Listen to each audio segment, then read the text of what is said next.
স্বামীর প্রতি নরম হয়ে যান, তাকে ছাড় দেওয়া শিখেন।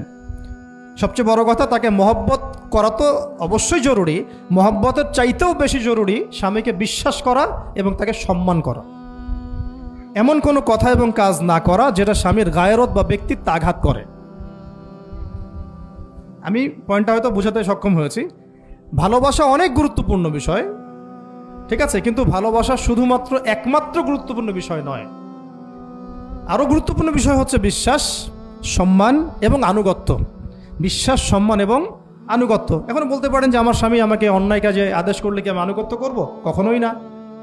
যখন স্বামী আপনাকে কোরআন সুন্নাহর দিকে আপনাকে ধাবিত করবেন, তখন আপনি তার আনুগত্য করতে বাধ্য, এবং এটা আপনার জান্নাতে যাওয়ার মাধ্যম বটে। এই হাদিসটা খুব ভালো করে মনে রাখতে হবে যে এই পৃথিবীতে কেউই আল্লাহ পাকের পরে সিজদা পাওয়ার যোগ্য না।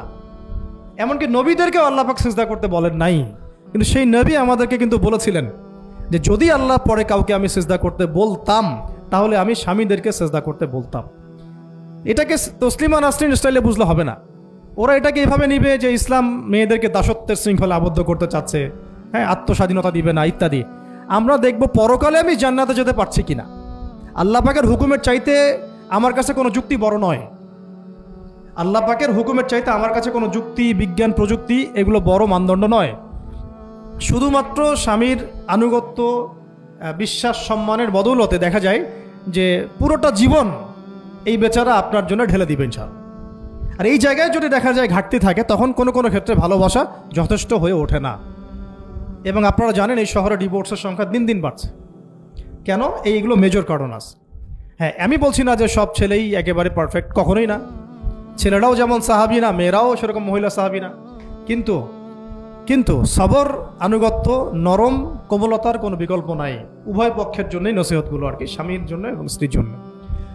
আরেকটা বিষয় হচ্ছে যে স্বামীর পরিবার নিয়ে খোঁটা না দেওয়া, স্বামীর যে বাবা মা ভাই বোন এই ব্যাপারগুলো নিয়ে খোঁটা দেওয়া না দেওয়া বা খোঁচাখুচি না করা, এবং তার যে অবদান আপনার প্রতি এটাকে অস্বীকার না করা, কুফরি না করা।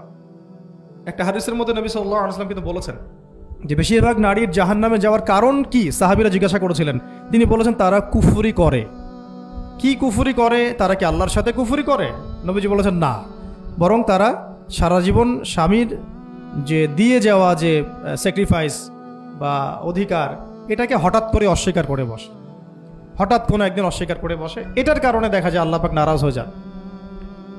আল্লাহ রাব্বুল আলামিন তো একজন ব্যভিচারী নারীকেও জান্নাত দিয়েছেন মাত্র কুকুরকে পানি পান করানোর কারণে।